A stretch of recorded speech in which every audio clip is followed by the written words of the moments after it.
Good afternoon, everyone. We are all predestined. When driving back home after getting my haircut just now, I was thinking about a conversation last night that I had with my wife.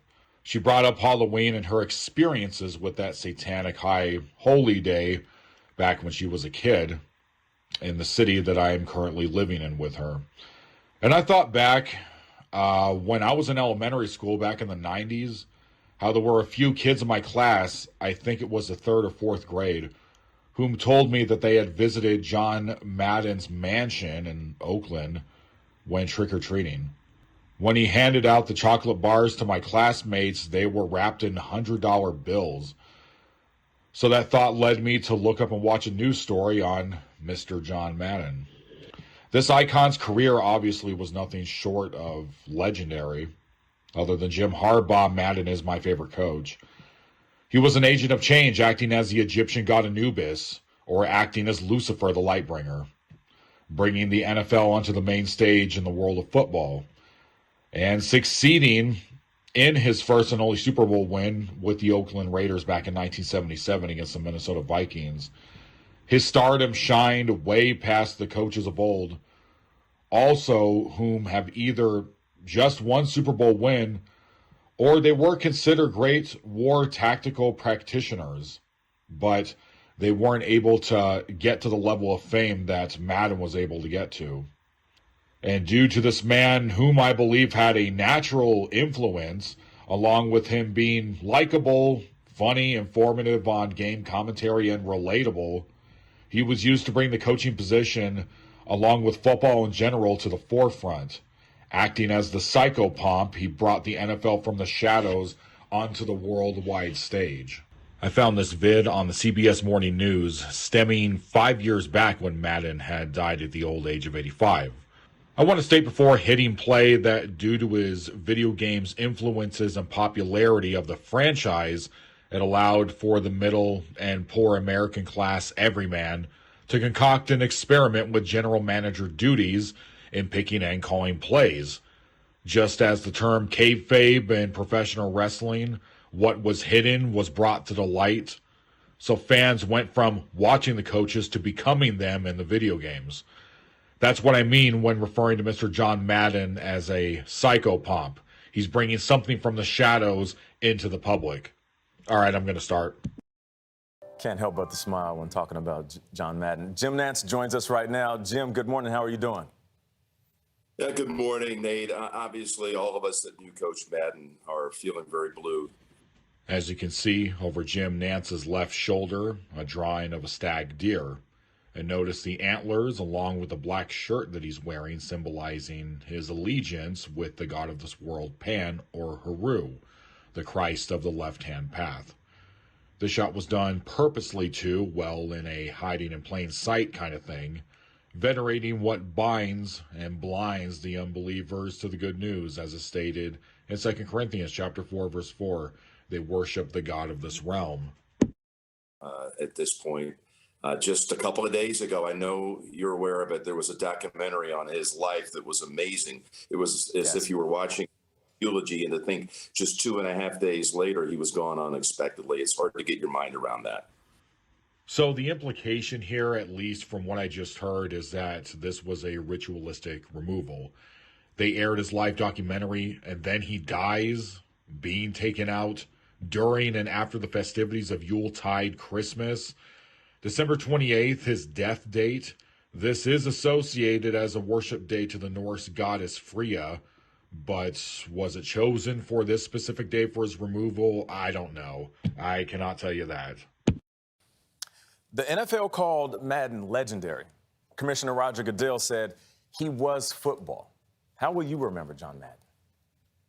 I think that's a pretty good place to start. You know, he had a very close tie with Roger, and the commissioner sought his counsel on a lot of issues that were going around the league far after he left the broadcast booth up until this year.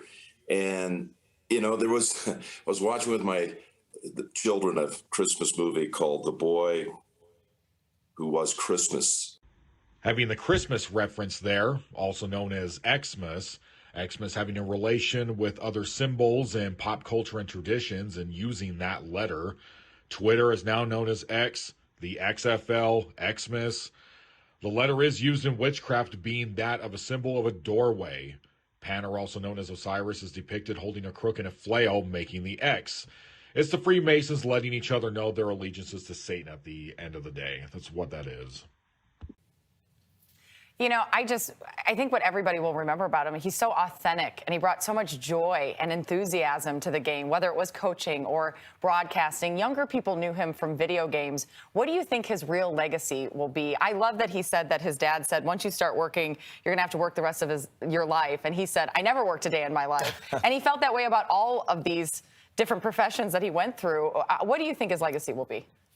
Well, everything he touched was gold, and that's why he's wearing a gold jacket in Canton, Ohio. But, you know, the young players today think that Madden is a video game, and then they don't realize that he was this enormous talent in broadcasting for 30 years, starting at CBS and working half of his career at our network, and still so many friends from producers and technicians to broadcasters still remain at CBS who were influenced by John. And then you go back to that coaching career. I mean, there's a lot of different things that he did, and he accomplished them all at a very high level. But his legacy, I think, more than anything, is he was a man of the people. He could relate to everyone.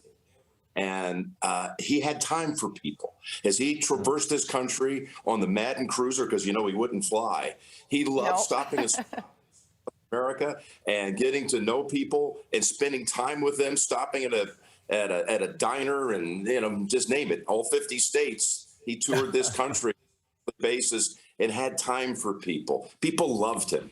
And as you see right here from one of his old video game promotions, he is busting through a wall. So John Madden, just being like the demiurge Anubis, he's taking the souls, such as in also Dante's Inferno, from over the river of Styx. He's taking millions with him from the lake of Hades over to the physical realm. Just as in this picture, the X, being that is the spiritual doorway, well, he's depicted in many promos, videos, and pictures doing what the Kool-Aid Man does when running through a door or running through a wall. He brings the light into the public consciousness. Yeah. Jim, it's Vlad. Let's talk about his legacy as a coach. It's one of the things that you pointed out that he wanted to go into the Hall of Fame for. This Oakland team that he coached in the 1970s was a powerhouse. And that's saying a lot when you're talking about teams from Pittsburgh and Dallas that people remember from that era. What made him such an incredible coach? Well, good for you, Vlad. You mentioned a couple things I was going to point out. I mean, he was coaching at a time when Chuck Noll was winning Super Bowls for Pittsburgh. Tom Landry was at Dallas. Don Shula was in Miami. His career started. Hank Stram was in his division at Kansas City. He got the head coaching job when he was 32. He retired when he was 42. He won 103 games in 10 years. That's an incredible record. Well, still has the all-time winning percentage, best winning percentage for any coach that won 100 games. So it was short as far as a career. It was highly successful, and I'm sure it was successful because of the things that we saw later on as a broadcaster. He knew about nuance, and he knew about people. He loved X's and O's and teaching. Another reference there to the X. And he loved being able to try to teach people and make them better. Yeah, as we've been saying, he changed the game. Sure did. And especially made it accessible to people all around the world through the video game. Jim Nantz, always great to talk to you, my friend. Thank you for sharing your thoughts on the legacy of John Madden. We appreciate it. Thank you for allowing me the chance to talk about one of the great people that anyone who ever met him would all agree, one of the great people ever met in their lives. Absolutely. Thank you, Jim. So that is the conclusion on that segment. This man with his high skill set and his relatability to cover the masses, being one of the most successful video game franchises of all time. I mean, the Madden games has made like a ridiculous amount of money. So John was one of those agents of change that got lucky, and he was able to live until that old age. But because of his choice to join the Illuminati, he got everything here on the earth. And what does the Bible say about us with our time here on this earth? It's but a vapor. James chapter 4, verse 14.